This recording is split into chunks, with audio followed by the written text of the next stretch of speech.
Welcome to the channel and welcome to today's run through of all the latest Manchester United news and transfer updates, keeping you right up to date with everything. I'm Jamie. Before we get into it, smash a like on the video, subscribe to the channel if you are new. Let's jump straight into it. So I don't know if you haven't seen by now the story that I brought you in yesterday's news coming from Record in Portugal that Viktor Gyökeres would prefer a move to Arsenal, and I did say I'd want to wait and see a bit more credibility regarding the situation. Well, there has been an explosion of credibility regarding the situation, confirming that that story is true. Let's run through all the latest there. I'm just going to bring you up to date, and then we're going to go through what's been said since that story came out as well regarding the situation. We've got Mbeumo news, we've got talk of Onana, an Antony swap deal, loads to get into, so let's jump straight into it. So let's kick off with none other than Viktor Gyökeres. For those who haven't seen, I'm going to go through the timeline and then bring you up to date with what's been said since all the news came out as well. So the first journalist I saw that actually confirmed that that story in yesterday's video was correct was Paul Hurst from The Times. And I like to shout out journalists when they come out. It just helps us going forward when we're discussing the news to see who's decent, who's not decent when it comes to stories. So Paul Hurst saying that Viktor Gyökeres has made it clear that he would prefer a move to Arsenal over Manchester United. Jamie Jackson, who's a good source, said that Viktor Gyökeres' representatives have told Manchester United he does not wish to join the club. He is understood to view Arsenal as his preferred option since they will play in the Champions League next season. Then we had Fabrizio Romano confirming the story as well. So for those yesterday saying until Romano confirms it, I'm not going to believe it. Well, Romano has confirmed it, so believe it. Viktor Gyökeres' priority is to join Arsenal despite contacts from Manchester United in recent weeks. They remain keen on a deal, but it is seen as unlikely. So that was everything regarding the situation. So the report yesterday that I brought you from Record about Gyökeres telling Arsenal that he would be their preferred destination then are true and correct, because Romano has kind of confirmed it, as well as Jamie Jackson and there's been other outlets that have confirmed it as well. Viktor Gyökeres prefers a move to the Premier League and would welcome an Arsenal bid, as Record Portugal reported. Arsenal still deciding between Benjamin Sesko and Gyökeres. Andre Bertra simultaneously advancing both deals. Gyökeres would be open to Manchester United. There has been no formal rejection, but a deal to date has also never been at an advanced stage despite suggestions.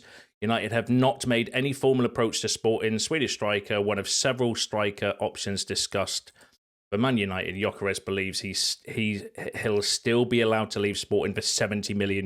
Now that came from Ben Jacobs, summarising the situation as well. So if we go back to, so you're saying that Gyökeres prefers a move to the Premier League and would welcome an Arsenal bid.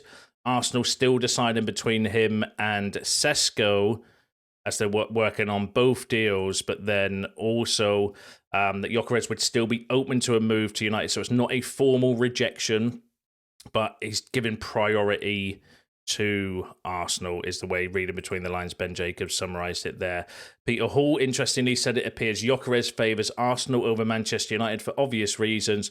Won't be much in the way of lost sleep at Old Trafford, however. As reported this week, not everyone was overly convinced anyway. So I did bring you that story, I think it was a couple of days ago, from Peter Hall saying that not everyone is at United are entirely convinced by Viktor Gyökeres. That was around the same time that we'd had the reports of United potentially pivoting towards Hugo Ekitike, and I'm going to bring you the updates on that situation today as well. And then Romano has come out with a video confirming or kind of summarising what's effectively happening. So Viktor Gyökeres did not say no to Manchester United or his camp. His camp informed United about rejecting them. He is just giving priority to Arsenal as long as the Arsenal option is available and on the table. Viktor Gyökeres is waiting to see what happens with Arsenal before committing his future to any other club. Manchester United remains interested in Gyökeres, but finds it difficult since he is prioritising Arsenal. As of tonight, the story between him and United is not dead. So let's summarise. So the reports yesterday were from Record saying that Gyökeres would prioritise Arsenal, chosen Arsenal ahead of Manchester United, have been confirmed. That is genuine, that is true, according to Romano and Ben Jacobs and Jamie Jackson, Paul Hurst, very credible sources, all confirming that Gyökeres has prioritised Arsenal. Romano summarising it, saying that he hasn't said no to United. He's just effectively waiting for Arsenal, and if Arsenal make a move, he'd prefer to go to Arsenal ahead of Man United. The reports are that Arsenal might be going for Sesko, and if they don't get Sesko, then they might pivot to Gyökeres. For me, I don't like the idea that he's prioritising Arsenal, and then we're waiting to see if Arsenal make a move, and then he's coming to us. Feels a little bit like sloppy seconds, but that's where we're at. So Gyökeres could still be an option if Arsenal don't make a move for him. Then he'd be willing to come to United. So it's not an outright no. It's just actually I'd rather wait and see what Arsenal do. Thank you very much, which I don't like. I think United should move on to other priorities now. Personally, as much as it's going to suck, because I do think Gyökeres is a good player to bring in. But I don't like that. I personally don't like that. But it's what I've been saying, though, all along with the Gyökeres situation. It's all very well and good, him saying that he wants to come without Champions League football. That's fine. But given the choice between Arsenal and Man United, a team in the Champions League, and obviously us not in the Champions League, what would his decision be? And now we know his decision would be Arsenal. That's the way I think about the situation. So where do we go from here? Give us your thoughts, give us your ideas. Obviously, we can pivot towards another striker. We're going to go through all the striker updates because there's been a few names linked regarding that situation. Or do we pivot and prioritise other positions? I wouldn't be against it. If we get the Mbeumo deal done, that needs to be the next priority. Let's get that deal done and dusted, because that seems to be dragging on. And the longer that drags on, the more concerned I am regarding it. Or do we pivot to other priorities? Do we spend that money on a midfielder and a goalkeeper?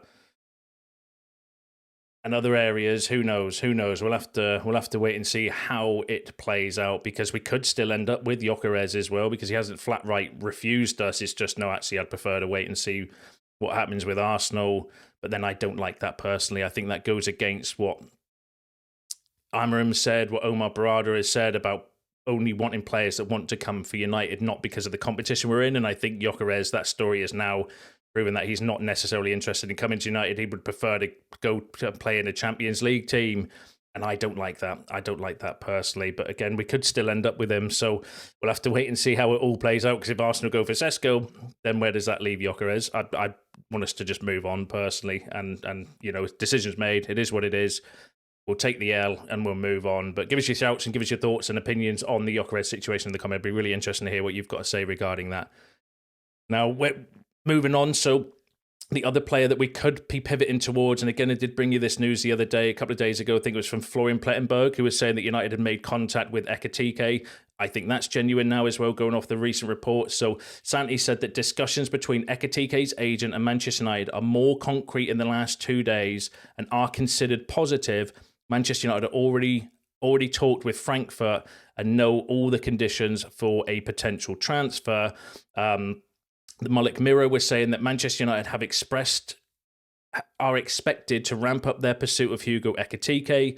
However, Frankfurt's valuation of around £80 million will need to be significantly lowered before making a bid. Fabrizio Romano has confirmed that the story is true as well, saying that Manchester United have made contact to be informed about Hugo Ekitike's situation. Frankfurt want €100 million, £85 million for Hugo Ekitike. Fabrizio Romano did say on the decision that Manchester United called in the last 2-3 days to be informed on the situation and to speak with the agent of Hugo Ekitike. So that was 2-3 days ago. The timeline fits with what Florian Plettenberg was saying when I brought you the story regarding him. Florian Plettenberg saying that we'd made contact with Ekitike's agent, so that to be believed now and been confirmed by Fabrizio Romano. What he was saying in the video, though, is that Chelsea are interested in Ekitike, Liverpool are interested in Ekitike as well. The problem is the price. None of the teams want to pay the £85 million that Frankfurt are asking for Hugo Ekitike, which then begs the question, even if they did lower their price, would it not start a bidding war between us, Liverpool and Chelsea, which will probably inflate his price anyway?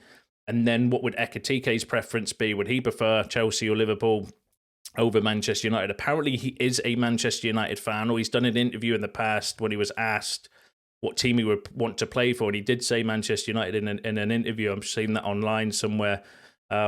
before, whether that would be the reason why we've pivoted towards Ekitike, because if we're prioritising players that want to come, has he given an indication that he would choose United ahead of Chelsea and Liverpool? Who knows?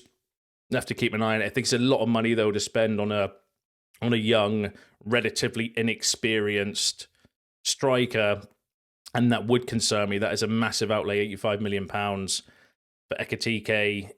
He does have talent, though. He does look like a very talented player, but I would worry about paying a massive amount for a player from the Bundesliga, because we have an absolute terrible history of signing big players from the Bundesliga that don't make it at United. And I don't want to paint everybody with the same brush, because I get all the, can see all the comments already. It's just another Højlund, and I do get that. Every player is different, though. But there is a massive concern with Ekitike. But we'll have to wait and see. We'll have to see what happens and how that situation plays out. But give us your thoughts on Ekitike in the comments. Now that we know Gyokeres is prioritising Arsenal, would you pivot towards Ekitike? Would you be cool with us doing that? Let us know below.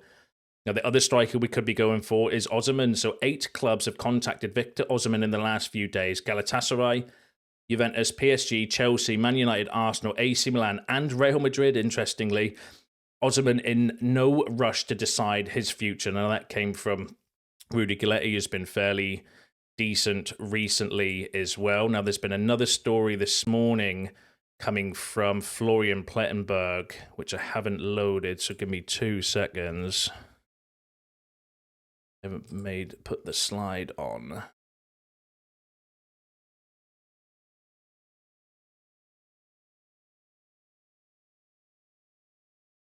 Saying that Galatasaray remain optimistic about securing a permanent signing of Viktor Osimhen, despite top English clubs having re-entered the race over the past 3 to 4 days. Gala are offering a net annual salary of 15 to 20 million euros. The biggest issue remains the payment structure for the 75 million euro release clause. Napoli want as few installments as possible. 15 to 20 million euros net. That works out. I used ChatGPT to work this out, because I am no mathematician when it comes to working out tax. About £460,000 per week for United to pay him that net. So net is after tax. The UK tax system means we would have to pay him a shitloads more, because it's about 45% tax. So that is a shitload of money per week. And that has been the issue with Osimhen. Not that I think that he's, not necessarily worth that, because he's probably one of the best strikers, if not the best striker on the market at the moment, that's got a release clause.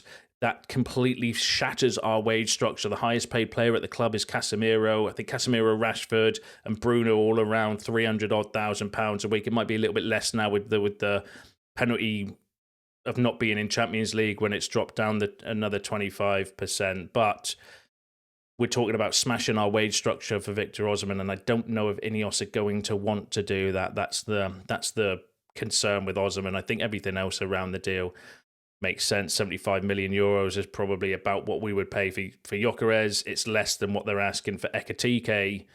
So I would be all over it in terms of the price for the player. The problem is the wage, but who knows? Who knows whether we would pivot towards Osimhen, whether he would be prepared to take a bit of a wage cut if we could do some kind of structure with his payments and offer maybe more bonuses in his salary. Who knows? But it's one to pay attention to. It's another daily Osimhen story, but the Osimhen stories have not gone anywhere for the last week or so. But yeah, I'll bring you any updates regarding that. But give us your thoughts on Osimhen. And then the other option is stick with what you've got. So there is some faith that Rasmus Højlund will turn into a prolific frontline striker they hoped they were getting when he arrived from Atalanta. And Rob Dawson suggesting that there are still people at the club that have faith in Rasmus Højlund and hope that he will turn into the prolific frontline striker that we expected we were signing from Atalanta. I'm not entirely convinced. I just think it's a confidence thing with Højlund. I mean, if he could find some confidence and some form, who knows? But I do think that we need some experience in the front line. I genuinely do think we need some experience up there. But then if you think about it, if we're getting Cunha and then hopefully Mbeumo, hopefully we can get that deal done and over the line. And who knows, maybe the disappointment of missing out on Gyökeres might accelerate United to make a move and get a deal finalised with Brentford, although the hold-up might not be United. I know we're getting blamed for it, but it might be from Brentford's end as well. As I mentioned before, they've got to replace their manager and then look for a replacement for Mbeumo before they sell him, because they'll need their new manager's input surely on bringing in a new signing with the money they're about to make from Mbeumo. So there could be something. It might not be anything to do with United. You've got to remember it might be Brentford that are holding this deal up as well. But obviously we don't know. We don't know what's going on or what the delay is. More likely United, because we know we're notoriously slow at transfers. But do we then stick with what we've got? I mean, I would play Xerxes ahead of Højlund personally, but it's one of these. We'll have to keep an eye on it. Now, in terms of other strikers, I've done like a bit of a list around players that we've been linked with. Obviously, we were linked with Delap. He decided to go to Chelsea for Champions League football. Viktor Gyökeres wants Arsenal. Ekitike linked with Liverpool and Chelsea, and £85 million. That's a lot of money for Ekitike. Osman's wages up at £250,000 net per week, which would equal £454,000 gross. About £460,000 according to ChatGPT, which is massive.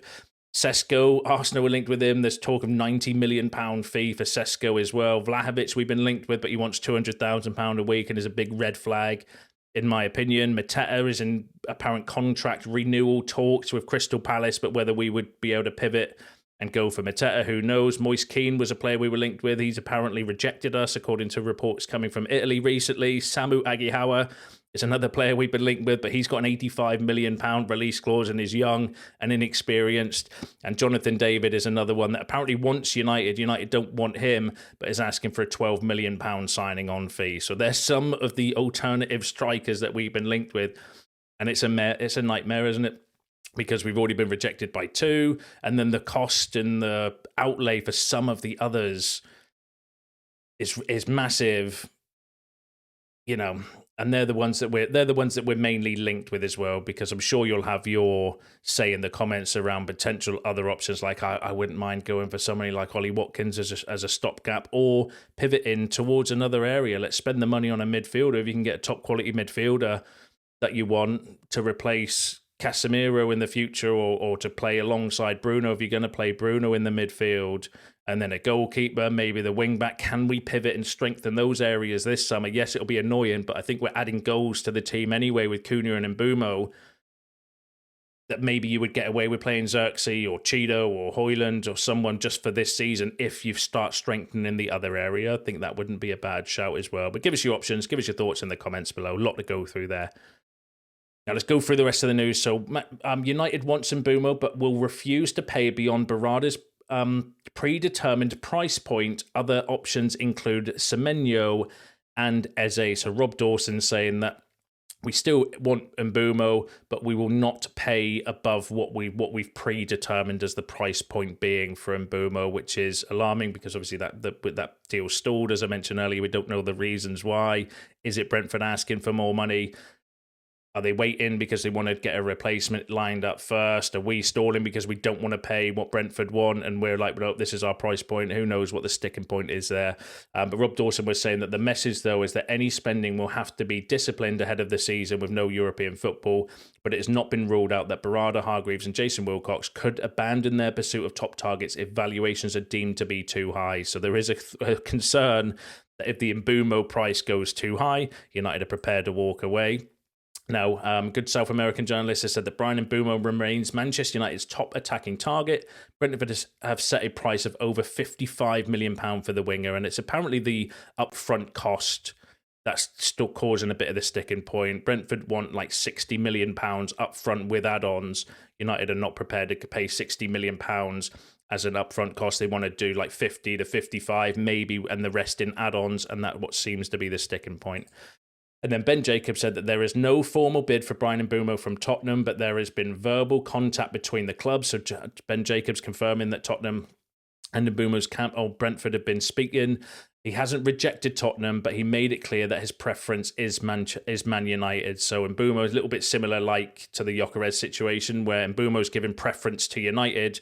So if we get a deal done, he wants to come to us. But if the deal collapses and falls through, he obviously needs to think about where he wants to go from there. So maybe he is speaking to other clubs around their situation if United can't get a deal done for Brentford, in the same way that Gyökeres is prioritising Arsenal. But if a deal doesn't get done, maybe he would want to come. Maybe he would come to United if we were still interested in him from there as well. But that's all the latest regarding Bryan Mbeumo. Give us your thoughts on that. I just hope we can pivot and get this done now that the Gyokeres situation is what it is. But we shall wait and see, and I'll bring you any updates. Now let's move on to some other news. So Manchester United have made contact with Emi Martinez. Andre Onana will leave, and they're going after him. Now that came from some very decent South American journalists suggesting that that United are waiting for... United have made contact with Martinez, and Onana will leave, and we're going after Martinez, which is a bold claim. However, Onana, in an interview recently, was asked about his future at United, and he said, will I leave? I don't know, we'll see. Which, holy shit, normally with that, you say, no, I want to stay, I'm not interested in going anywhere. But Onana's like... will I leave? Don't know. We'll wait and see, which, leaves the door open, I think, for potentially Onana going and potentially us looking for Emi Martinez as a replacement. Now, let's go through, but give us your thoughts on that in the comments. I do think that Martinez is the most linked goalkeeper, and maybe more likely if Onana does go, we'll have to keep an eye on that one. And like I said, Onana's words himself, I don't know, we'll see, is not exactly closing the door. Like Højlund did an interview when he was asked about, and he was like, no, I've got a contract till 2030, even though it's 2028. He still came out and gave the standard sort of answer around a player that maybe does want to stay. Whether he will stay or not, we'll have to wait and see. But yeah, we'll see how that plays out. But give us your thoughts and shouts on that in the comments below. Now, this was really interesting. So, Real Betis will insist until the end to try to keep Antony for one more season, but it depends on other proposals Manchester United will receive for him. So, Fabrizio Romano saying that Real Betis are still trying to do what they can to keep Antony for one more season, whether that's a loan, and we've brought you loads of stories around them trying to do things with image rights and all these things to get Antony back at Real Betis. He also said, though, that former director of football who left 11 days ago,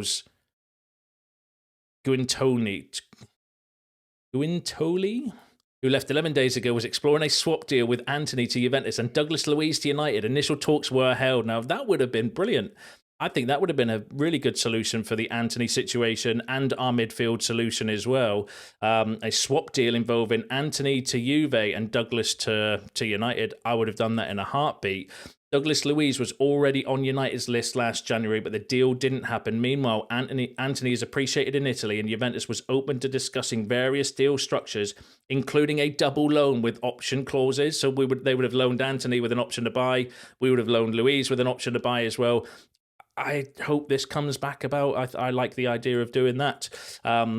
Deal collapsed, though, because the sporting director left as part of a reshuffle by the ownership with someone else now in charge. I can't pronounce names. Discussions for Antony and Douglas Luiz have stalled. We'll see if there's any change later in the window, but Juventus really considered Antony. Now it's up to the new directors. So that would have been a really interesting option and deal to do. I would do that. So let's hope they can come back in and do something like that. There was a story the other day, actually, that came from Italian journalists suggesting a similar thing, but it was involving Douglas Luiz and Rasmus Højlund. So whether they got the right idea but the wrong names, or whether they were working on potentially maybe something with Højlund as well, but who knows? But that would have been a really interesting shout. Now, literally, as the time of recording this video, so I'm not going to have a slide available for this, but Record in Portugal, who I would still say can be hit and miss and to take with a pinch of salt, are saying that Arsenal have got fed up with Sporting's €80 million demands, and Gyokeres is no longer their first choice because it was too expensive. Arsenal have turned back to Benjamin Sesko again. Arsenal have frozen the transfer of Viktor Gyökeres. Arsenal got fed up, so the reports coming out at the time of recording this video from Record in Portugal, who, yes, they can be hit and miss, and yes, I would still say let's wait for a bit more credibility, but they were right yesterday with the story saying that Gyokeres had chosen Arsenal, but they have been wrong saying that Arsenal have made a bid, an official offer. That hasn't been confirmed by anybody. So they are hit and miss, can be decent, cannot be decent. Saying that Arsenal apparently have pulled out of the race for Gyökeres and are prioritising Sesko. So where does that leave us now? Where does that leave us? So Arsenal have frozen the transfer of Viktor Gyökeres. Arsenal have got fed up with Sporting's €80 million demands, and Gyökeres is no longer their first choice because it was too expensive. Arsenal have turned back to Benjamin Sesko again, coming from record in Portugal. We're going to need to see how that plays out and see what happens from here. But again, now that potentially, and again, we will wait for more credibility, but we're only discussing the news as it's breaking at the time of recording this video. What do we do now? Because if Gyökeres' priority was Arsenal, and Arsenal now, according to that report, have pulled out of the race and are going for Benjamin Sesko because they're sick of Sporting, where does that leave us? Where does that leave us now? I would still pivot away. I'd go away and I'd be like, well, you made your decision. You've made your bed. You can lie in it. But because it also seems like the negotiations are going to be difficult with Sporting as well. So it's not going to be an easy deal to do. Or do we swallow our pride and just go for Gyökeres and try and get a deal done, even though we know, I know, you know, everybody knows that he didn't really want to come to us. He would have rather gone to Arsenal, but Arsenal snubbed him rather than him, he snubbed us. Do we just swallow our pride and say, oh, well, it is what it is? Because there is playing devil's advocate, Lenny Yoro wanted to go to Real Madrid, let's not forget. Last season, Real Madrid were very interested in Lenny Yoro. The reports were that Yoro would want to go to Real Madrid, but they couldn't do a deal. They wanted him to wait. United swooped in, made an aggressive approach, and now he's at United. I don't hear anybody saying anything about that. But that's Real Madrid. We're talking about Arsenal here. I don't like it. I would move away personally, but we'll have to wait and see how it plays out. But give us your thoughts on that in the comments below. Give us your thoughts on all the other topics discussed in today's video, because that's you all up to date with the latest news and transfer news. Smash a like on the video on your way out. Subscribe to the channel if you are new. See you in the next one.